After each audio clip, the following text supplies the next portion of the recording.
Joining us in the studio this morning, Dr. Jonathan Tripp, who's just commenting about the music. This was one of my favorite cartoons when I was a kid.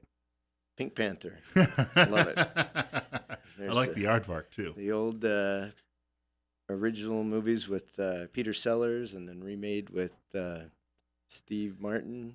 They Li- needed some health care from time to time with all the pratfalls, for Yeah. crying out loud. These guys Oh, were bruised and battered. I'm sure. And his sidekick Kato. That was awesome. We wanted to point out Better Health with Tripp Family Medicine on the air, 8:30 to 9 o'clock, here on News Radio 1310, KLIX, and newsradio1310.com. First of all, before we get into some real depth today on some medical topics, you wanted to mention an event you attended or were a part of over the weekend. That's funny how you say real depth because this is all superficial. Yeah. Um, it's I attended an unusually good conference on what they call aesthetics, meaning all the superficial cosmetic kind of things, Botox and fillers and lasers and skin tightening and all kinds of things like that. And what was unusual about it is usually for the things that I've done in the past, most of the conferences are either for kind of beginners, which I'm definitely not, or for plastic surgeons that are doing facelifts and all kinds of serious surgical procedures, which I'm not. So it's a tough for one for me to find some advanced training, and this was especially good. It was in Nashville and by really the top people in the field of aesthetics, from cosmetic dermatologists and plastic surgeons. Very rare, kind of combination for me, and it was excellent. It helped reassure that the techniques that I'm using are the ones that they're using, and even beyond what most training is for these areas. So that helped me feel like, okay, we're on top of the game here, but learned a lot of nice little finesse points. And I'm going to throw out a couple because when we talk about Botox, everybody thinks of big lips, and that's actually not even Botox. It's what we talk about different types of fillers. Um, but with those fillers, there's some things we can do around the cheek area, under the eyes, that really just take you back about 5 years in your look, maybe even farther sometimes. But one that I thought was especially good was for those of us that like my father and what I'm working on, and that is where your eyelids kind of sag. They're almost, they get to the point where they hang over your actual eyelashes and block your vision. If it's that far along, you actually need a surgical procedure called a blepharoplasty, which removes a lot of the skin of that eyelid so it doesn't hang down. But if you're kind of in the in between stage, there's a small amount of putting some filler right. If you think of it's called the orbital rim, but the hard bony part of around your eye, the orbit. If you go to the side of your eyebrow, and right behind it usually is the bony prominence that that protects your eye. Putting a little bit of filler just above that is like putting batting material in a quilt, and although you don't notice a prominence in the eyebrow, it lifts that lower eyelid, or the it's actually your upper eyelid, but the skin just below the brow, and opens up the eyes a little bit. Just beautiful finesse. So I have a lot of enthusiasm, and the interesting thing is although we've just formally reintroduced cosmetics, the first 2 days that I'm back from this conference have done quite a few rounds of Botox and some filler, and it just kept my enthusiasm going. So I thought I ought to bring that up because there's some real nice things that can be done relatively inexpensive. I'm not going to say they're cheap, but they're not like a facelift, that really buy you a lot of time and avoid a surgery that probably, is in the distant future for something like those eyelids. So that to me was one of the nice little things that came out of this conference, that it's so simple. It's an area I work with Botox all the time, and a little bit of filler in the right place goes a long way. And the beauty of this conference was it was all about caution. It was all about knowing the anatomy, staying out of trouble, causing people trouble. And what I really liked is those that were doing the teaching have a similar philosophy as I do, and that is, if you can tell that I've done something, or if somebody else really can notice that you've had something done, that's not very good work. When you mention lips, that's often collagen, right?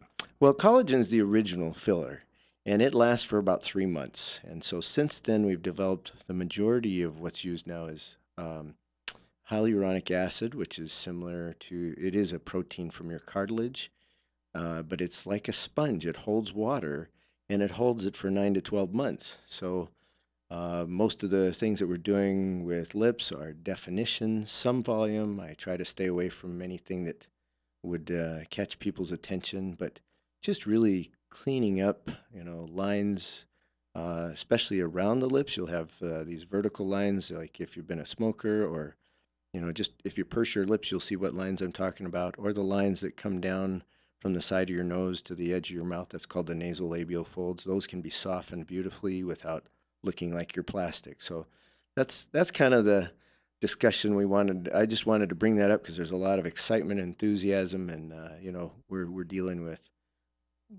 top national trainers that have come back with feeling very confident that we're doing the right things here. Got more coming up with Dr. Jonathan Tripp in just a couple of minutes. It's 8:39, coming up on 8:40. We're at 52. Bill Colley with you as well on Top Story and Better Health with Tripp Family Medicine. Our guest in the studio, Dr. Jonathan Tripp, and he's joining us this Wednesday morning. He's also available to take some of your telephone calls if you've got a medical question you want to pose him this morning. Actually, we're talking about some healthy living today, and that might be something that's on your mind. 7360300. Bill Colley with you as well. We're at 8:42, and it's 51. I, I had a high school football coach who, late in life, he gave up drinking a lot of beer and started running to the point he's got to be close to 90 now, but Wow. he used to run 10, 15 miles a day after a while, and he became an avid runner, and he'd given up all of those things in life that, most of us would say would be, used to call them sinful. Yeah, yeah. I think he had to be convinced to do it. His wife was a pastor in the Wesleyan church. That probably made the difference. But he Either that or he had, a mini stroke that really caught his attention. something got his attention. I think Yeah. that's probably true when he was in his late 30s, early 40s. And he filled in one day in our health class at school, and he did a whole unit for us on look good, feel good. Oh, And excellent. I thought after reading your outline for today that really dovetails well into what you're talking about. Yeah, it's funny because we were just talking about cosmetics, and that's something I've always liked, loved. That's why I do a lot of dermatology as well. But what I really, this is more near and dear to my heart, and I titled it Becoming the Better You Now. Almost everybody I know has always had some time where they say, I just don't have time to take care of myself. And, I understand that, with children or jobs or all the above and outside projects. And not, I mean, I'm not even saying yard work, that's part of the whole deal as well. But what I mean is, in addition to work, in addition to your children, we all have very busy lives. In fact, I often try to think when somebody expects me to show up at something or do something, I think, you have no idea how busy I am. But the reality is that's probably how everybody feels. So, you're busy, I'm busy, we're all busy. But what I really want to do is talk about commitment to simple changes that change your life for the better, health wise and emotionally, moods. What I deal with every day, as a physician are usually results of poor choices in whether it's sleep, nutrition, exercise, other choices that will affect your mood or what your in medicine we talk about your outcome. So if you want a better outcome, if you want to live longer, you want to live better, we need to do some basic things. And so I want to hit on those topics. And I'm not talking about Superman changes in your life. I'm fortunate enough that I've had a wife that kind of forced me into doing some serious exercise and training. And so this year has been one of my best where I've had, when we first moved to Twin Falls about 6, 7 years ago, I had some of my worst years of regarding my health because I was working 24-hour shifts at the ER at the Air Force and Mountain Home. And then I'd come home and try to run our own practice. And you want to talk about too busy and shortchanging yourself on sleep and nutrition. I was doing all the wrong things. The only thing I wasn't doing is, you know, drinking and smoking and illegal drugs. That probably would have put me in the grave. But I was doing all the wrong things. So I'm not preaching to from a position of I've never sinned. It really is how much better you feel if you do some simple things. So let me just kind of throw out these kind of three basics, or actually is four. And I can't tell you how important simple things are. Sleep, we'll talk about that. Nutrition, we'll talk about that. Exercise, and I'm not talking Superman stuff.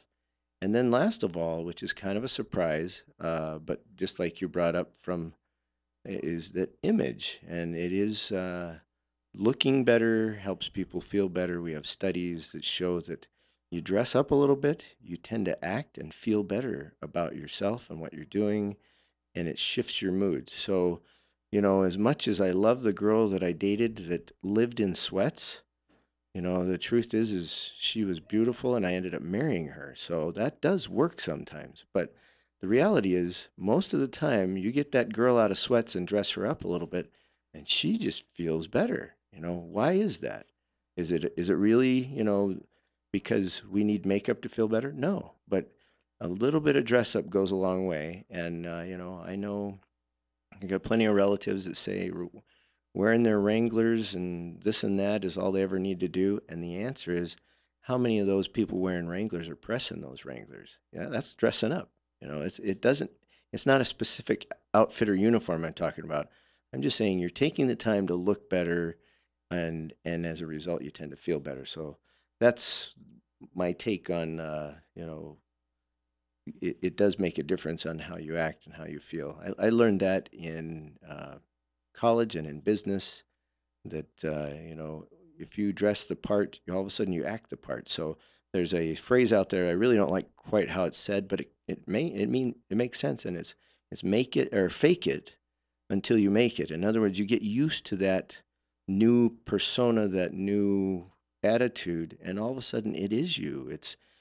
So you had to work at it or fake it a little bit, but it becomes you rather than you're no longer faking it. So that's about image. I had a friend in college, and he used to tell me, he said, the key to getting good grades, and he said that we were in a department where there was a lot of radio and television going on. And he said, the key, because it's all about presentation, he said, the key to getting good grades here is to dress nicely and sit in the front row. Interesting. And he ended up graduating with a 3.93, I believe, GPA, which is pretty good. And then, but he had the shirt with a little loop on the back of the collar and all of those things going on for him. And he wore dress shoes. Where I would show up, and I was an old rural kid, and I would wear my tan work shoes, my blue jeans, and my flannel shirt. And he was trying to tell me politely, my grades were good too, but he was trying to tell me they'd be a little bit better if I would put on nicer clothes and sit in the front row like he did. Yeah, it's not going to take you from D's and F's to an A just because you changed your shirt. But your motivation might be a little higher, a little more focused, and that has everything to do with the outfit. You mentioned you've also got to get out and not just necessarily exercise, but do things with others. Yeah, the exercise is easy to begin. And I'm talking about do something more than you're currently doing. I'm not talking about, 0 to 60 in 2.9 seconds like some really fast race cars. Because that usually breaks, something in you, and then you don't want to do anything. So I'm saying do something more, but if you include others, whether it's a spouse or a friend or friends, you're more likely to show up. That's a big part of the purpose of having a personal trainer is you're committed to showing up because they're going to be there, and that can be your friend that goes out on walks with you. That's a big motivator to saying on the morning that you really just want to hit the snooze one more time, and it's still too dark outside. When you have somebody else that's going to be involved, the both of you or all of you tend to do it more committed in a more committed manner. And every time you exercise, afterwards you feel better, you feel more motivated. You already have an accomplishment for the day, especially if that's your first thing you're doing in the day. So that I would include somebody else. Let me talk about sleep. Sleep, I cannot tell you, influences everything. It influences, your mood. It influences your productivity. It influences even how your heart works. The uh, neurotransmitters in your body, ranging from cortisol to, epinephrine or adrenaline or things like that called norepinephrine. They are moderated, modulated based on how much and how good a sleep you have. So sleep is really important, and yet too much sleep will drag you down. So um, when you're combining reasonable sleep, meaning we usually say you're looking for about 7 to 8 hours. So if you're getting 6 to 8, anywhere in there, you're probably getting plenty of sleep. The question is, if you have other things that change that, like sleep apnea, or you're waking up many times during the night, that's not really good sleep. So, talk to me or come see us, and we'll get that figured out for you. But combining that with reasonable nutrition and some exercise, all of a sudden you can have a short night, 4 hours or 5 hours sleep, and you'll still be okay. Because then when you get 7 hours the next night, you'll feel like Superman the next day because you're consistently putting the things in your body and doing the things with your body that keep it going and improve it. I've been listening to the PAs in your office, and some of the advice they gave me was, you know, go to bed when you're sleepy. Yeah. Don't necessarily try to force the issue by getting into bed and thinking you're going to get sleepy. Go to bed when you're sleepy. So I did that good example last night. I did that. And it was not, it was maybe half an hour before I would normally be going to bed. Hmm. And then I found I got up this morning wide awake, but I was up half an hour normal than I normally am. Earlier, yeah. But it really wasn't much more than 8 hours that I was asleep. Right. No, and that's, once in a great while, especially if you give teenagers a chance, they can go 12 hours straight and they probably actually need it. But for the most of us, if we're sleeping more than 8 hours, it's usually because our bodies are being sluggish, lethargic. We're not using them, we're not feeding them the right way. Let me just briefly talk about nutrition. Um, I give a quick phrase in this outline. I say eating less and eating well. Eating less. I had a beautiful example of a gentleman we're working with.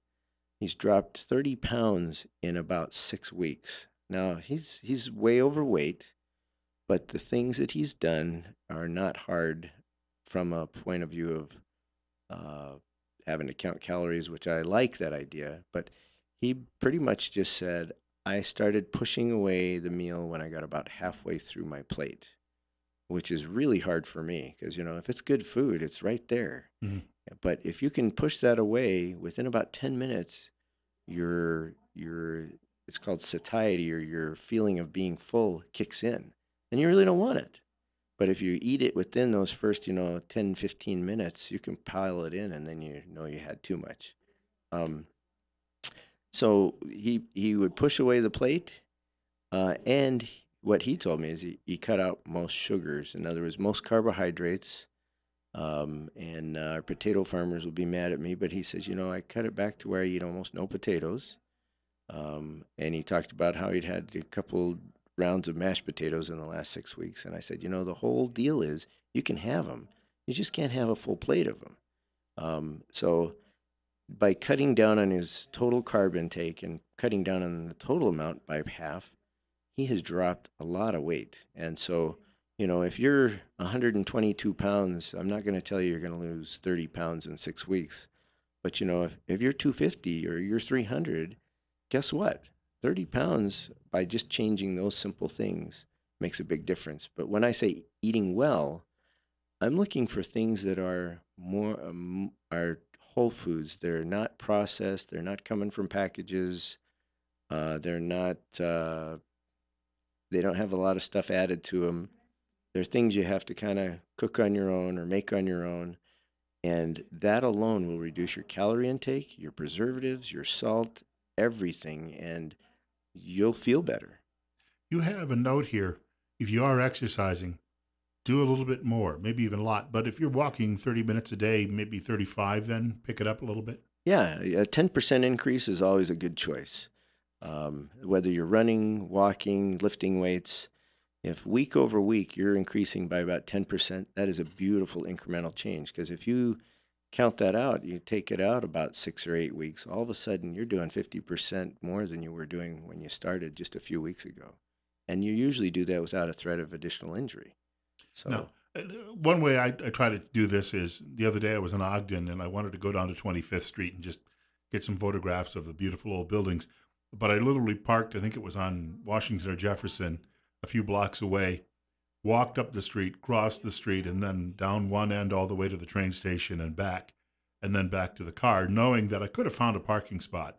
Closer. But I thought I should do a little bit more walking as long as I was there. I think that's a beautiful strategy. And, just to give you my own experience while I'm in Nashville, where there's wonderful food and lots of it, I'm downtown at one of their convention centers. And so rather than, I did use good old Uber now. I say old Uber, that's, our replacement for taxis. Um, and so it got me there, but then I was on foot no matter what else I did. And, I had the beauty of having the airline lose my luggage for a day. So I walked a mile over to a nice thrift store to buy my outfit to look like I belonged at the convention. And so, walking that mile there and back, so there's two. And then the next day, because I wanted to go see their main area, it's called Broadway, it's the honky tonk district. Instead of taking a taxi or Uber to get over to that, I walked that direction and ended up probably putting another 2 or 3 miles on my legs. And that was all just playing tourist. It was not fast. It wasn't. I wasn't huffing and puffing, but that adds up as far as calories used and keeping you moving. I got a quick note. We've got to wrap up, but we didn't ask you how they get in touch with you at the office. It's top secret, but we will sneak it out this time. It's our phone number is 208-933-4400. So that's 933-4400. And we are definitely taking new patients. We also are found at the web at trippfamilymedicine.com and on Facebook at Tripp Family Medicine. So I'd love to hear from you. And we got a post about a nurse that we just lost. She's been with us for 5 years almost, and we'll miss her. And so, Norma, if you're listening, have a great day. Want to thank Dr. Tripp, and we've got a short break. News is next.